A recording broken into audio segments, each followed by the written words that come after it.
दोस्तों, आपका अपने YouTube channel the institute of mathematics में स्वागत है। मैं हूं प्रिंस कुमार। हम लोग जो सो आज के क्लास में शुरू करने वाले हैं अर्थमेटिक एक बहुत ही खूबसूरत और दमदार टॉपिक परसेंटेज या प्रतिशत के बारे में। परसेंटेज चैप्टर जो है, प्रतिशत चैप्टर है, यह पूरे अर्थमेटिक का बेस है, पूरे अर्थमेटिक का जो है सो आधार है। अर्थमेटिक में परसेंटेज का वेटेज जो है सो इससे तो आपके डायरेक्ट पेपर में सवाल पूछा ही जाता है। साथ ही साथ इस चैप्टर का, इस कंसेप्ट का, परसेंटेज के कंसेप्ट का यूज हम लोग अर्थमेटिक के लगभग चैप्टर में करते हैं, चाहे हमारा कंपाउंड इंटरेस्ट हो, सिंपल इंटरेस्ट हो, या फिर से जो सो मिक्सचर एंड एलिगेशंस हो, रेशियो हो, प्रॉफिट लॉस हो, इन तमाम चीजों में जो है सो हम लोग परसेंटेज के कंसेप्ट्स का क्या करते हैं, यूज करते हैं। तो चलिए आज उसी खूबसूरत टॉपिक को हम लोग शुरू करने जा रहे हैं, परसेंटेज। क्लास के स्टार्ट करते हैं, बिल्कुल अंत तक बने रहिएगा, बहुत ही इंपॉर्टेंट क्लास है और हम लोग धीरे धीरे बिल्कुल बेसिक लेवल से, बिल्कुल जीरो लेवल से क्लास के स्टार्ट करेंगे और धीरे धीरे जो है बेसिक से लेकर के एडवांस तक पहुंचने का काम करेंगे। तो चलिए क्लास के स्टार्ट करते हैं। सबसे पहले आपको समझना है प्रतिशत। बिल्कुल बेसिक लेवल से हम लोग क्लास के स्टार्ट करते हैं। चैप्टर का जो हमारा नाम है वह है प्रतिशत, यानी कि परसेंटेज। चैप्टर का नाम है परसेंटेज। यह परसेंटेज चैप्टर है, बहुत ही महत्वपूर्ण टॉपिक है परसेंटेज। परसेंटेज जो शब्द है वह बेसिकली दो शब्दों से मिलकर बना है। पर का मतलब होता है पर का मतलब होता है प्रति, और सेंटेज का जो मतलब होता है वह होता है 100, यानी कि 100 का प्रत्येक हिस्सा, 100 का प्रत्येक भाग से संबंध है। अगर कहा जाए कि 100 का एक भाग मतलब 1%। प्रतिशत शब्द का सिर्फ आपको शाब्दिक अर्थ समझना है। प्रतिशत का मतलब होता है 100 का प्रत्येक भाग, 100 का प्रत्येक हिस्सा। जैसे कहा जाए कि 100 में से अगर 100 में से 1 कहा जाए, इसका मतलब है 1%। 100 में से 1 मतलब 1%। अगर कहा जाए 100 में से 20 मतलब का 20%। अगर कहा जाए 100 में से 30 यानी कि कितना प्रतिशत, 30%। 100 का प्रत्येक हिस्सा, 100 का प्रत्येक भाग जो है सो क्या कहलाता है, प्रतिशत कहलाता है, या फिर से जो है सो परसेंटेज कहलाता है। अगर कहीं पे लिखा हो 16%, तो 16% का मतलब है कि 16 में से कितना, 16। 100 में से कितना, 16। अगर कहीं पे लिखा हो 33%, तो 33% का मतलब होता है 100 में से कितना, 33। यह जो होता है, यह होता है परसेंटेज का जो है सो शाब्दिक अर्थ या परसेंटेज का मतलब। तो मोटा मोटे तौर पर यह समझना है कि परसेंटेज जो होता है, प्रतिशत होता है, उसका मतलब होता है कि 100 का प्रत्येक हिस्सा या 100 का प्रत्येक भाग जो है सो क्या कहलाता है, प्रतिशत कहलाता है। आई बात समझ में? समझना है कि अगर कहीं पर परसेंटेज दिया है, अच्छा परसेंटेज दिया है तो परसेंटेज का मतलब होता है बटा 100। अच्छा, इसको कैंसिल भी करा सकते हैं, 4 से कैंसिल कराएंगे तो 4, 4 से कैंसिल कराएंगे तो 25, यानी कि 4/20। यानी कि परसेंटेज को हम लोग फ्रैक्शन में भी जो सो क्या कर सकते हैं, लिख सकते हैं। प्रतिशत को जो सो हम लोग भिन्न के भी रूप में क्या कर सकते हैं, व्यक्त कर सकते हैं, या फिर से इसको रिप्रेजेंट कर सकते हैं। जैसे कहीं पे लिखा हो 20%, तो 20% का मतलब होता है 100 में से 20। अगर इसको भिन्न के रूप में लिखना हो तो इसको 1/5 भी लिख सकते हैं, यानी कि 5 का 1वां हिस्सा या 100 का 20वां हिस्सा, बात वही है। तो अगर हमको जरूरत पड़ेगा सवाल को हल करते समय, तो हम लोग प्रतिशत की जगह पर फ्रैक्शन वैल्यू भी लिखेंगे और फ्रैक्शन वैल्यू की जगह पे परसेंटेज वैल्यू को भी हम लोग यूज करेंगे। तो बात यह कहने का मतलब है कि अगर हमको कोई चीज परसेंटेज में दिया गया है तो उसको हम लोग फ्रैक्शन के यानी कि भिन्न के रूप में भी जो है सो क्या कर सकते हैं, रिप्रेजेंट कर सकते हैं, या फिर से जो है सो लिख सकते हैं। आई बात समझ में? अगर आपको कोई चीज परसेंटेज में दिया गया हो, उसको फ्रैक्शन में लिखना होगा तो कैसे लिखेंगे, अभी समझते हैं। अगर कोई चीज परसेंटेज में दिया गया हो, परसेंटेज से अगर उसको भिन्न में लिखना हो, परसेंटेज से उसको अगर फ्रैक्शन में लिखना हो, तब उसको कैसे लिखते हैं। अगर कहीं पे लिखा हो 18%, तो 18% को अगर फ्रैक्शन में लिखना है, यानी कि ये मतलब होता है 100 का 18। 100 का 18वां हिस्सा जो सो क्या कहलाएगा, प्रतिशत कहलाएगा। 2 से कैंसिल कराएंगे तो 9 होगा, 2 से कैंसिल कराएंगे तो 50 होगा, यानी कि 18% को 9 बटा जो सो क्या लिख सकते हैं, 50 लिखते हैं। अगर सिंपल वे में हम बताएं, बिल्कुल आसान शब्दों में बताएं, तो अगर कोई चीज परसेंटेज में दिया गया हो और उसको फ्रैक्शन में लिखना होगा, तो हम लोग क्या करते हैं कि 100 से भाग कर देते हैं। क्या करते हैं, 100 से भाग कर देते हैं। 100 से भाग कर देते हैं तो बेसिकली क्या हो जाता है, परसेंटेज से डाटा जो है सो फ्रैक्शन में या फिर से जो है सो भिन्न में तब्दील हो जाती है, या फिर से कन्वर्ट हो जाती है। आई बात समझ में? मोटे मोटे तौर पर बनना है। परसेंटेज का मतलब भाग देना नहीं है, परसेंटेज साइन को जैसे ही टर्मिनेट करेंगे तो बटा हो जाता है 100। अगर कहीं पर 2% लिखा हो, मतलब परसेंटेज साइन को टर्मिनेट करेंगे तो 2/100 हो जाएगा। कहने का मतलब है, अगर हम आपसे मोटा मोटे तौर पर बात करें कि अगर परसेंटेज से फ्रैक्शन में लिखना हो प्रतिशत से अगर हमको भिन्न संख्या में लिखना हो, उस स्थिति में हम लोग क्या करते हैं कि 100 से जो है सो क्या किया जाता है, भाग दे दिया जाता है, डिवाइड कर देते हैं। उस स्थिति में हमको उसका क्या निकल जाता है, भिन्न निकल जाता है। इसी तरीके से मैं आपके सामने एक डाटा और लेते हैं। अगर मैं कहूं कि कहीं पे लिखा हो 50%, 50% को भिन्न में लिखना है, फ्रैक्शन में लिखना है, तो 50% को फ्रैक्शन में बनाने के लिए क्या लिख सकते हैं, 50/100 लिख सकते हैं। 50 दूना 100 यानी कि 1 जो सो क्या लिख सकते हैं, 2 लिख सकते हैं। तो परसेंटेज से फ्रैक्शन में बनाने के लिए अल्टीमेटली हम लोगों ने 100 से भाग दिया है कि नहीं दिया है, दिया है। परसेंटेज साइन का ही मतलब होता है 1/100। परसेंटेज साइन को टर्मिनेट करेंगे, हटाएंगे तो हो जाएगा बटा 100, यानी कि परसेंटेज से भिन्न में लिखने के लिए हम लोग को 100 से क्या करना होगा, भाग देना ही देना होगा। अब इसके उल्टा सोचिए, अगर कोई चीज फ्रैक्शन में दिया गया हो, भिन्न में दिया गया हो, अगर कोई चीज भिन्न में दिया गया हो और उसको हम लोग को प्रतिशत में लिखना हो, अगर भिन्न में यानी कि फ्रैक्शन में दिया गया हो, उसको परसेंटेज में लिखना हो तो क्या करेंगे। तो एक बात बताइए, परसेंटेज से फ्रैक्शन में जाने के लिए अगर हम 100 से डिवाइड करते हैं तो फ्रैक्शन से परसेंट में जाने के लिए 100 से मल्टीप्लाई कर सकते हैं कि नहीं कर सकते हैं, निश्चित रूप से कर सकते हैं। अगर मैं आपके सामने लिखता हूं कि 1/2 को फ्रैक्शन में लिखा है, इसको प्रतिशत में लिख के बताओ, तो इसको क्या करेंगे कि 100% से मल्टीप्लाई करा देंगे। 2 से इसको कैंसिल कराएंगे तो हो जाएगा 50%। क्या हो जाएगा, 50% हो जाएगा। मतलब भिन्न से अगर परसेंटेज में, फ्रैक्शन को अगर हमको परसेंटेज फॉर्म में लिखना होगा तो बेसिकली हम लोग क्या करते हैं कि 100% से उसमें क्या करते हैं, मल्टीप्लाई कर देते हैं या फिर से जो सो गुना कर देते हैं। आई बात समझ में। इसी तरीके से एक और डाटा आपके सामने हम लेते हैं। अगर कहीं पे लिखा हो 60, अगर कहीं पे लिखा हो 3/5, 3/5 को प्रतिशत में लिखना है, परसेंटेज में लिखना है। यह जो डाटा लिखा गया फ्रैक्शन में लिखा गया या भिन्न में लिखा गया है, इसको अगर हम लोग को क्या करना है, परसेंटेज वैल्यू में लिखना है, तब क्या करते हैं कि इसमें हम लोग 100% से मल्टीप्लाई करा देते हैं। 100% से मल्टीप्लाई कराएंगे तो 5 से कैंसिल कराएंगे तो 20 हो जाएगा, और 3 में 20 से मल्टीप्लाई कराएंगे तो कितना हो जाएगा, 60% हो जाएगा, या फिर से जो है 60% हो जाएगा।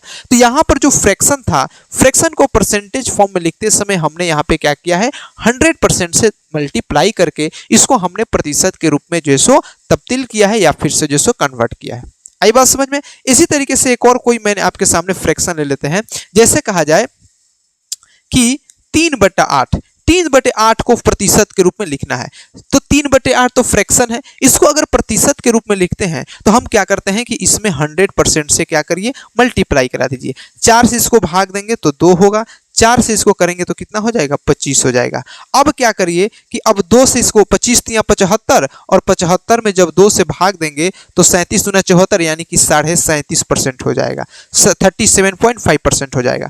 तो हम लोग को अल्टीमेटली क्या करना है कि अगर कोई चीज हमको फ्रैक्शन में दिया गया है, कोई चीज अगर हमको भिन्न में दिया गया है, उसको प्रतिशत में लिखना है, उस स्थिति में हम लोग क्या करते हैं कि 100% से मल्टीप्लाई कर देते हैं।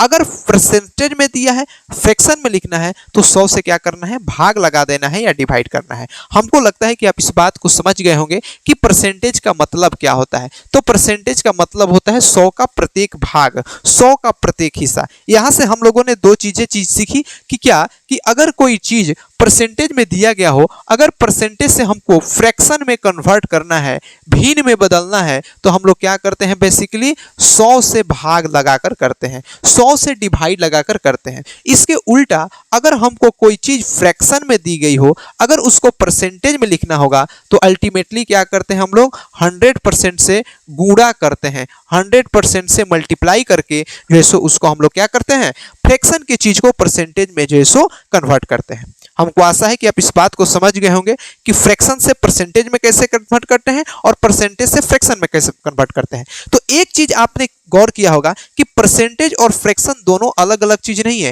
ये जो दोनों डाटा है, ये कंपेयर करने वाली डाटा है, तुलना करने वाली डाटा है। तो फ्रैक्शन से परसेंटेज जाना और परसेंटेज से फ्रैक्शन जाना, जब तक हम लोग चैप्टर पढ़ते रहेंगे तब तक हमारा लगा रहेगा। जरूरत पड़ेगा तो प्रतिशत के जगह पर फ्रैक्शन लिखेंगे, फ्रैक्शन के जगह पर प्रतिशत लिखेंगे। लेकिन हमको पूरी डाटा का प्रतिशत का फ्रैक्शन और फ्रैक्शन का प्रतिशत वैल्यू नहीं आता है। कुछ ऐसे इंपॉर्टेंट डाटा होते हैं जिनको अगर हम परसेंटेज का फ्रैक्शन और फ्रैक्शन का परसेंटेज याद रख लें तो पूरा हमको चैप्टर समझने में जो है सो काफी दिक्कत नहीं होगा। तो आइए कुछ इंपॉर्टेंट जो फ्रैक्शन होते हैं जिनका हमको प्रतिशत वैल्यू याद रखना है, ताकि हम लोग जब भी पेपर में सवाल है तो आसानी से उसको रख करके हल करेंगे। तो समझते हैं क्या होता है। अभी मैंने आपको थोड़ा देर पहले बताया था कि फ्रैक्शन और परसेंटेज चीजें जो है सो दोनों अलग अलग चीजें नहीं है, दोनों सेम ही चीज है, एक दूसरे का रूप है।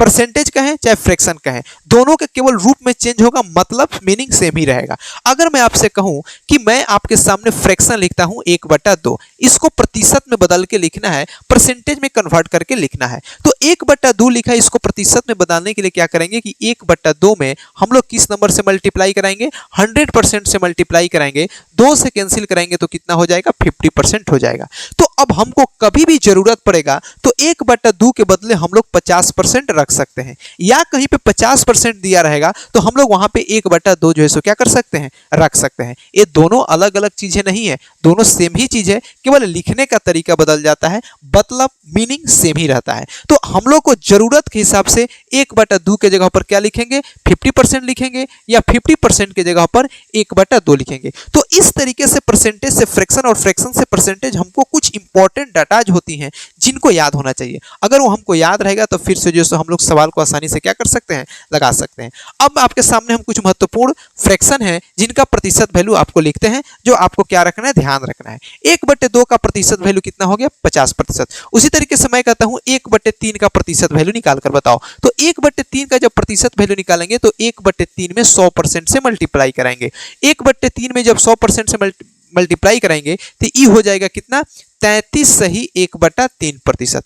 33 सही 1/3% को 33.33% भी जो है सो क्या कर सकते हैं, लिख सकते हैं। तो अब हमको कभी भी 1/3 लिखना होगा तो 1/3 के जगह पे 33.33% लिख सकते हैं, या 33.33% के जगह पे हम लोग क्या लिख सकते हैं, 1/3 लिख सकते हैं। आई बात समझ में। अब इसी तरीके से एक और डाटा आपके सामने लिखते हैं 1/4। 1/4 का प्रतिशत वैल्यू लिखना है तो 1/4 का प्रतिशत वैल्यू 1/4 का प्रतिशत वैल्यू निकालने के लिए 100% से मल्टीप्लाई करेंगे, 4 से इसको कैंसिल कराएंगे तो 25 हो जाएगा, तो इसको लिख सकते हैं 25%। तो 1/4 को प्रतिशत के फॉर्म में, 1/4 को परसेंटेज के फॉर्म में जो है हम लोग कितना लिख सकते हैं, 25% लिख सकते हैं, या फिर से जो है 25% लिख सकते हैं। आई बात समझ में। इसी तरीके से मैं आपके सामने लिखता हूं 1/5। 1/5 को जब लिखेंगे तो कितना हो जाएगा, 20% हो जाएगा।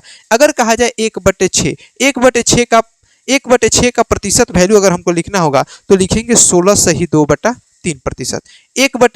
1/6 का प्रतिशत वैल्यू कितना होगा, 1/6 का प्रतिशत वैल्यू हो जाएगा 16 सही 2/3%। अगर आपको निकालना है तो आप निकाल सकते हैं। 1/6 का निकालना है तो बिल्कुल सिंपल है, 1/6 में हमको क्या करना है, 100% से मल्टीप्लाई कराना है। 2 से कैंसिल कराएंगे तो 3 होगा, 2 से कैंसिल कराएंगे तो 50 होगा। इसको हल कराएंगे तो 16×3=48, 16 सही 2/3% जो आएगा। तो हम अब डायरेक्ट लिखते हैं, अब डायरेक्ट हम लिख देते हैं 1/6 का प्रतिशत वैल्यू जो होगा 16 सही 2/3% होगा, या इसको ऐसे भी लिख सकते हैं 16.66% जो है सो हो जाएगा।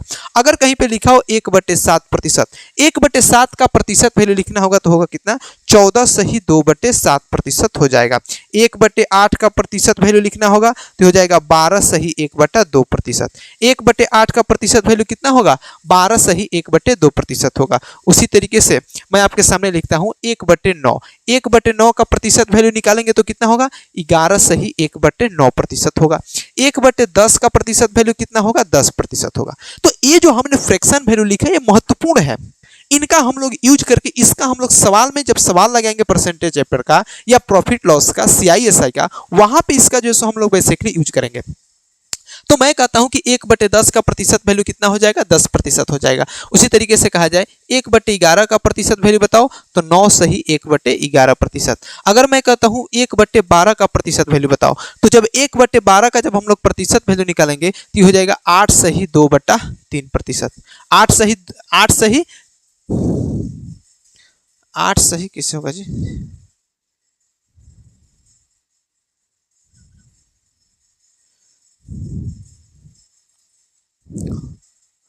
1/11 का प्रतिशत वैल्यू 9 से गुणा।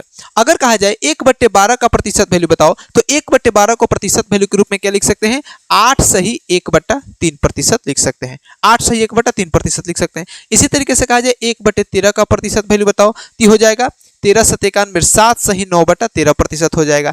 1/14 का प्रतिशत वैल्यू बताओ तो 7 सही 1/7% हो जाएगा। अगर कहें 1/15 का प्रतिशत वैल्यू बताओ तो 1/15 का प्रतिशत वैल्यू हो जाएगा 6 सही 2/3% हो जाएगा। अगर मैं कहूं 1/16 का प्रतिशत वैल्यू बताओ तो 6 सही 1/4% हो जाएगा। तो यह कुछ इंपॉर्टेंट डाटा है जिसका क्या रखना है, ध्यान में रखना है। इसी तरीके से हमको आशा है कि आप इस बात को समझ गए होंगे। अगर आप नहीं समझेंगे तो इसका स्क्रीनशॉट लेंगे, इसके बाद हम इसको डिलीट करते हैं।